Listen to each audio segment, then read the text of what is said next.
You're listening to The Sizzle on Iron Skillet Radio and Iron Skillet Television.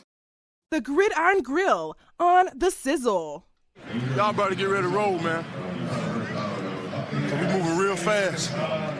It's gonna be violent. So y'all put the kids to bed.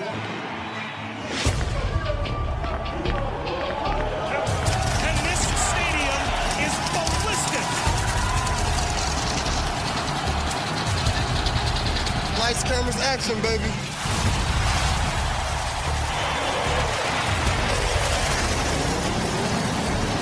Now we've got some uninvited guests to our point. Let's go to the next level. Ain't nothing else to talk about. This ain't over yet. This is all that matters.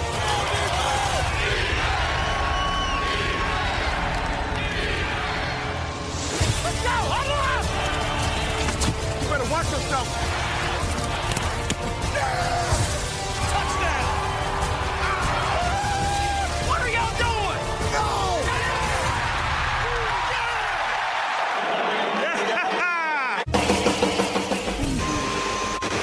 You're listening to The Sizzle on Iron Skillet Radio and Iron Skillet Television. You know who it is. You know what it is. It's The Sizzle in the building. And you know we had to talk about the Chicago Bears. One of the most memorable trades in recent history just happened. The Chicago Bears have traded their historical number one pick. And not only is it historical, but now it gets spicy. Now it gets a little hot. Now the pan has a little grease in it. It's some fire because the Bears have traded down to the 9th pick. Ooh, they traded with Carolina.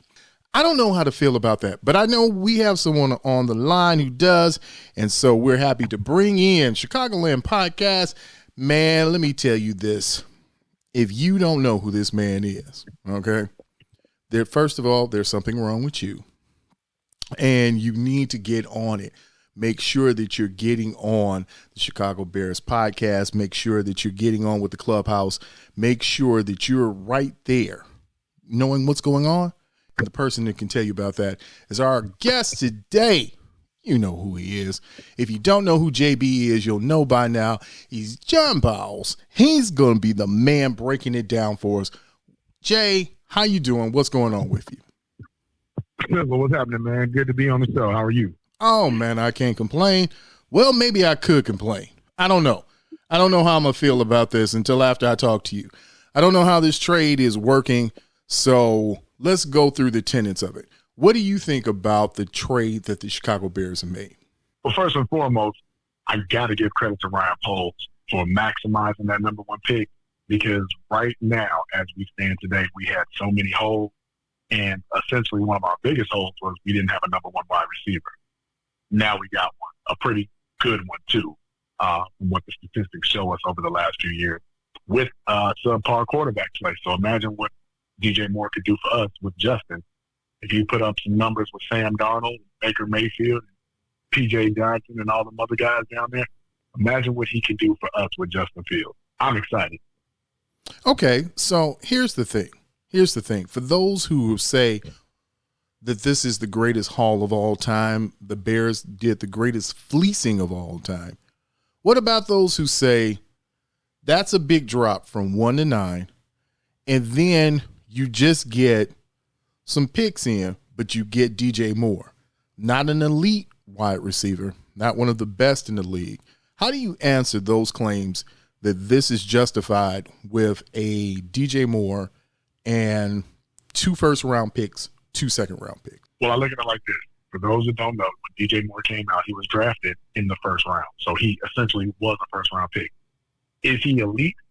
Elite by standards of what? Jamar Chase, Justin Jefferson, Tyreek Hill? No, he's not elite like that, but who is, right? Mm-hmm. But then you have that next tier to where we don't really know what DJ Moore could be if he had an actual really, solid quarterback and a solid game plan behind him. The man has had 3,000-yard seasons. He had an 18.1, I believe it was, yards per catch one year, which is just completely insane. And I think that was off of 60-something catches. So we're talking about a guy that can run the complete route tree, a guy that can stretch the field with a 4.4 speed, and a guy that makes plays. Now, the touchdown production, obviously, we want a little bit more from somebody that's had two consecutive seasons with 4 touchdowns. Last year was his best with 7. Again, they had 3 different quarterbacks. So just putting something solid around him, right? And having him as a number 1 receiver. I'm not worried about the actual elite level play just yet because we still have to iron out some kinks with Getty and his play calling. We still have to iron out some kinks with our offensive line. But just to have that threat, put him, Claypool, with Darnell Mooney. I mean, we're working with some things, so I have to give Paul some credit for that alone. Now, as far as coming down to the number 9 pick, here's the thing. You got to give up something to get something, right? And with us getting that first-round pick next year, of which Carolina's probably going to be terrible, that means we'll have 2 first-round picks next year. We could possibly package that for Marvin Harrison Jr. when he comes out, or whatever stud lineman that we might need that comes out. And we still have the 9th pick, which is still top 10. We can still get a Miles Murphy if he's fine, a Tyree Wilson if he's fine. We can either get a Skoronski or a Paris Johnson on the O-line if we need to at the 9th pick. Still a lot of value. I don't want people to get just so hung up. One of our Bears Hall of Fame alum was drafted in the 8th round. That would be Richard Dent. So let's not act like all the value is not in the round. It's about scouting and seeing who we can get to change the game. That's what we need to focus on. You're right, JB. I mean, you have to be able to scout. You've got to be able to draft well. You've got to be able to bring in people. And again, this is a reminder, we're talking to JB, giving us all the information from the Chicago Clubhouse Sports Network, not only the sports network, but the podcast. They do great work, always have great guests in. But one of the questions that we had as fans is, can they build around an elite quarterback? So, JB, I'm going to ask early. I'm going to jump in here and ask you early. Do you consider Justin to be not only QB1 for the Bears, but on the track to being an elite quarterback in the NFL? Again, we use that word elite. In my estimation, we can only count on one hand how many elite quarterbacks there are in the league currently. We're talking about Patrick Mahomes. We're talking about maybe Josh Allen. We're definitely talking about Joe Burrow. So that elite level quarterback, we're only talking about 3, possibly 4 guys, depending on what Aaron Rodgers does. You know, if he comes out his darkness wanting to, set the world on fire again, then you have to put him in there. So you don't have to necessarily have the elite of the elite to win. Last year, was Matthew Stafford elite, or was Matthew Stafford just very, very good? Years before that, you had great defense. When Peyton Manning won in Denver, Peyton Manning had that one really, really good year in Denver, but he had a solid defensive running game behind him. We look at other players throughout history that have won. Do you need an elite level quarterback to compete? Obviously, it puts you over the top, but there's other components you need. You have to have wide receiver help. You have to have a solid line. Defense is paramount, especially here in Chicago, because when that wind gets swirling, you can't just be throwing the ball all over the yard like you are in California or what have you, or in a dome. Right. So I feel that Justin can be, like right now, if you say Justin is on that Josh Allen trajectory, go back to what Josh Allen looked his rookie and second year. Eerily similar to what's going on with Justin. Brian Dable got his hands on him, really changed the focus of what he could do. And now we're talking about every year Josh Allen being, top 5 for elite quarterback, possibly MVP candidate every year. I think Justin has those tools. Justin completed 70% in college. Justin had 40-something touchdowns thrown in college. Justin was not a running quarterback. Justin was a pocket passer. And he still got that in him. You can look at the deep throw accuracy. You can look at the off-time throws that he makes with his legs. Now, if we get a little bit of help from our offensive line, then I think you'll see Justin take that next step. But when he's running for his life, 1, and 2, when the offensive coordinator is treating him like he's the running back, now we're talking about a different story. That's a whole different ballgame right there. Yeah, it is. Let me give you some comparables. I'm going to give you I'm going to give you 2 quarterbacks, and we're going to do a blind study, not giving you the names of either of the 2 right now, but this is in year 2, their second season. Quarterback A, he was 61% completion rate. He had 16 TDs, 9 interception, so a 16-9 ratio, an 87.2 passer rating, and 784 rushing yards. Is that a good quarterback for you? I would have to see what else is going around him. Just by definition of what we're talking about elite, no. He's not. That's not a great quarterback. Okay. So let me give you quarterback number 2. Quarterback number 2, 60% completion rating, 17-11 TD to interception ratio, and 85 passer rating, and 1,143 rushing yards. What does that sound like to you? That sounds like Justin versus either Mitch Trubisky or possibly one of those down Cam Newton years. Actually, it's Justin is QB2, but QB1 was Jalen Hurts. Jalen Hurts, okay. Yeah, very comparable. Very comparable. Look, I'm glad you brought that up. Look at what he did this year when they opened up the offense, got him 2 stud receivers, because, I mean, A.J. Brown and Devontae Smith, man, that's a hell of a combination, right? And then you had a pretty above-average tight end with Dallas Goedert. And then look at the line. Philly has, a top 3 offensive line and the number 1 defensive line in the whole NFL. Of course, Jalen should take that next step. So if those are the trajectories that we're looking at, I'm confident Justin can take us to the next level. But I'm more concerned about what else is around Justin. Right. Those are the things, the components now. So with this trade, given that you have DJ Moore now, that you have Claypool, you've got what seems to be the makings. Mooney's there. You still got Velus Jones. You still got some questions.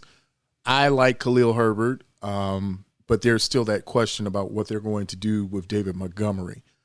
Does this look like what you're moving towards? Is this what a top-end offense with skilled players, is this what it looks like? And I forgot Cole Kmet also, to throw him in, and the re-signing of Blossom game. So, all right, now you see all these pieces. Is this what projects, or is this what moves that needle to move Justin into that upper stratosphere?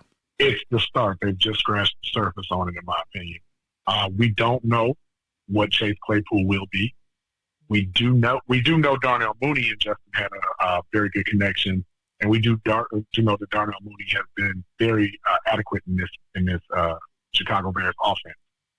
Even with Matt Nagy, we knew that Darnell Mooney could possibly have some star potential in the slot. The reason why I say I'm concerned about Claypool right now is because based upon whether you feel the Bears were tanking or not, or whether you feel that you didn't have confidence in him and his knowledge of the offense, we're talking about a 6'4", 4'3", go get it 50-50 ball guy. I don't care if he can't run the whole route tree. He needs to be on the field. Because if you just throw it up 9 times out of 10, as we saw in that Miami game, if he doesn't come down with it, chances to draw pass interference, those are nuances that you need to continue to have in the game. But if he's on the field and all he's doing is blocking, and all he gets is 19 targets, or the vaunted Bears wide receiver screen, which everybody who ever played football knows is coming. If we don't open him up and use him like Philadelphia uses A.J. Brown, then we'll be looking at Claypool like, is he the answer or is he the problem? Very good. You know, we talked about this on one of the podcasts, and I said to you that the person I'm looking for the Bears to pick up, either on the cheap or on the sly, would be Allen Lazard. And then I started looking at Allen Lazard, and I looked at Chase Claypool, and I thought to myself, my goodness, I'm picking the same guy. I'm picking literally, maybe the production was different in college, but when you look at where they are in the league, they're similar guys, similar size, similar build. Maybe Claypool has more natural twitch ability, but I'm looking at that, and I'm looking at what the Bears need to be elite. So the question is, JB, do the Bears need another receiver to enter into that room to make this thing kind of work? So, great question. But for Chase Claypool, let me ask you this. Is Ben Roethlisberger considered elite? Or was he Hall of Very Good? Because I like to say there's a difference between Hall of Fame and Hall of Very Good. All right. So is Ben elite Hall of Fame, or is he just Hall of very good, right? Now, if you ask me that question and put it in that perspective, I would say Hall of very good, since you gave me another one, because it's like down the street. Or maybe it's just around the corner. It may not be right in the Hall of Fame, but it's there. Right. Somewhere near there. He's knocking on the door, right? Right. He's at the back door trying to get in. But if the Hall of very – because that's where I would put one of the Manning brothers. That's where I put a couple of other guys. They're not great, but they were really good. They were really good. Absolutely. So with that said, and that concept on your mind, right? What did Chase Claypool do with Ben Roethlisberger his rookie year? I'll tell you what he did. He had 11 total touchdowns, 9 receiving, 2 on that vaunted jet sweep that we also like to run with Velus Jones right now. Again, you know it's coming. I'm going to keep saying that because that offense is super predictable, whether you call it tanking or not. But we'll touch on that later. But you can't tell me that a guy comes in from Notre Dame as a rookie, gives you 9 receiving touchdowns, 2 on the rushing side, 11 total, as a rookie, with a Hall of Fame caliber quarterback. You can't tell me that kid can't play.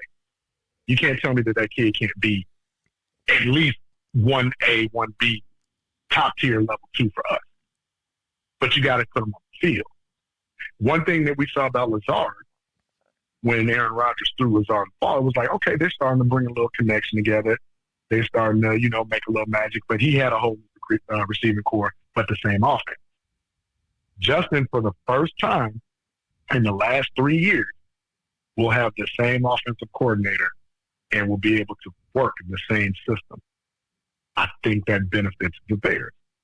Does it not? I think it's a big benefit for any quarterback. I was listening to some talk earlier about what's going on in Dallas, and now the offensive coordinator's cut loose, and the head coach is saying, finally, we get to run my offense through my eyes and my lens. And I think that ability to have a quarterback have familiarity not only with the head coach, but know his philosophy, especially if you got an offensive head coach, that helps you along in this progression. So with that said, where do we stand on what's going on with Luke Getsy? Is he the man that's going to be there under that helm to lead Justin, or are we still an offensive coordinator away? I'm going to be that guy. Many of them may not like my take on this, but that's fine. I don't think Getsy is the guy, and I am on record for saying we never should have picked up Getsy. You have a rookie head coach, first-time GM, first time the Bears have ever had an assistant GM. You got a lot of scouts that are, doing their first or second year with the Bears. You have a defensive coordinator who last time he was a defensive coordinator had the 30th ranked defense. So it's a lot of new pieces and new motor, and I'm not saying that you can't get a new guy and come in and have success, but we're talking about Luke Getsy, who A, never had called plays before, B, was a glorified, QB coach / passing game coordinator for Right. Aaron Rodgers. Now, come on now. Did he really do anything for Aaron Rodgers? Or did Aaron Rodgers just say, sit back and enjoy the ride, guy? Yeah. Like, that particular person, I would have liked somebody with a little bit more experience, somebody that definitely was able to open up the passing game. And as you saw, be it a rookie or not, we saw what Brian Dable did with Daniel Jones as a rookie head coach. And I'm clamoring, like, what if we had Dable right now, with that offense? What would we look like? Because Justin's way better passer than Daniel Jones. And Daniel Jones had a season that was good by his standards that garnered him $40 million. So imagine if we had somebody on the offensive coordinator side that could actually open up the offense, take some more shots, which Justin is good at, taking shots down the field, and stop running him so much. Sizzle, every time he runs, I almost cringe because I remember how good Cam Newton was until he got that shoulder injury. Right. And it seems like he just never came back from that. And you're talking about pounding after pounding after pounding, whereas a running back may be conditioned for those hits. A quarterback, I don't care if he is 6'3", 230. Justin wasn't getting hit like that at Ohio State. No. And we saw what he looked like in Nagy's first system. That system, curl, flat, which was made for Andy Dalton, not for Justin Fields, and you saw what happened to him. So are we going to subject this kid to being Lamar or being Cam? And I'm not saying that, Lamar, obviously dynamic MVP of the league. Lamar ran all those yards, but also led the league in passing touchdowns, which means they were throwing the ball. At least that one year he won MVP.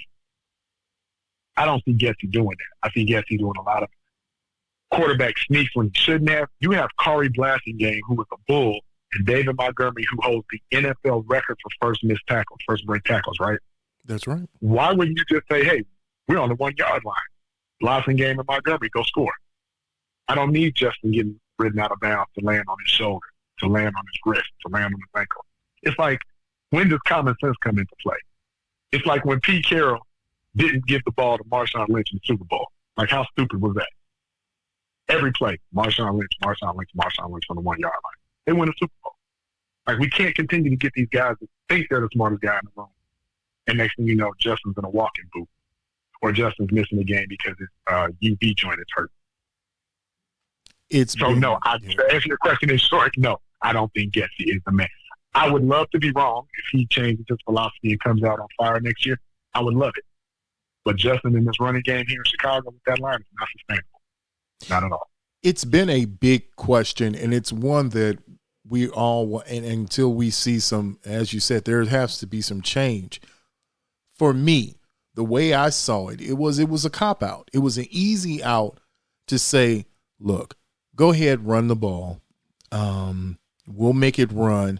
We'll make it work. And you have the weapons. And maybe that's my thing with David Montgomery is he wasn't utilized in the way he should have been, which mitigated his impact on the field. Now, I'm not saying anything about the clubhouse. I'm not saying anything about that locker room. I'm just saying on the field, you look at it and you're like, I can find better. You could get something better than what David Montgomery is offering. But the counter to that is, was David Montgomery being used the right way? And is this offensive coordinator using any of his skilled position players? Claypool, Fields, Montgomery, Kmet, are they being used the right way in this system?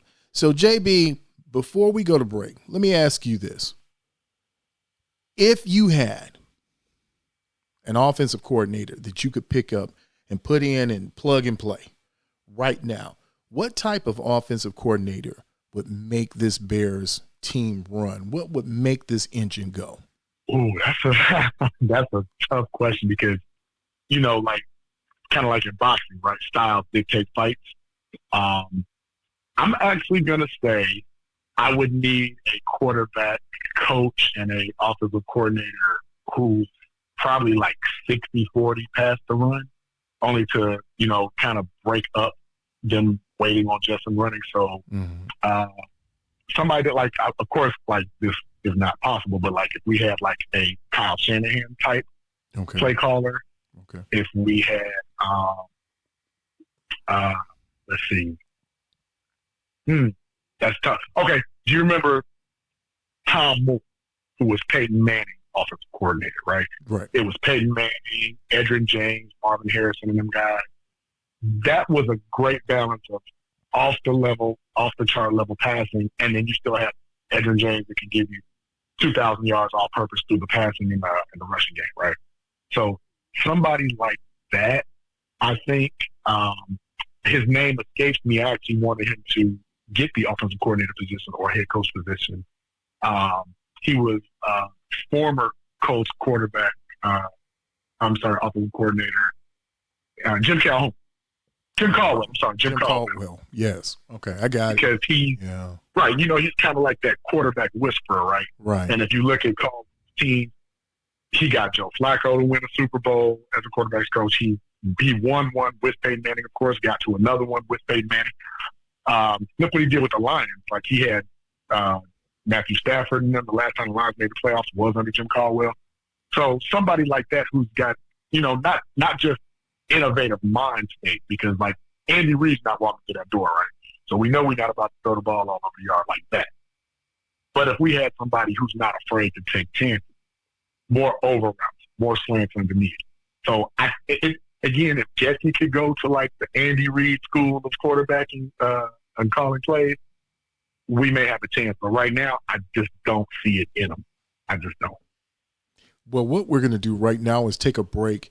And when we come back on the other side, JB is going to be with us. Now, JB is the stat guy. JB knows a lot, but we're going to ask JB what he knows about the draft and what direction the Chicago Bears should take as they get ready to move forward with the number 9 pick.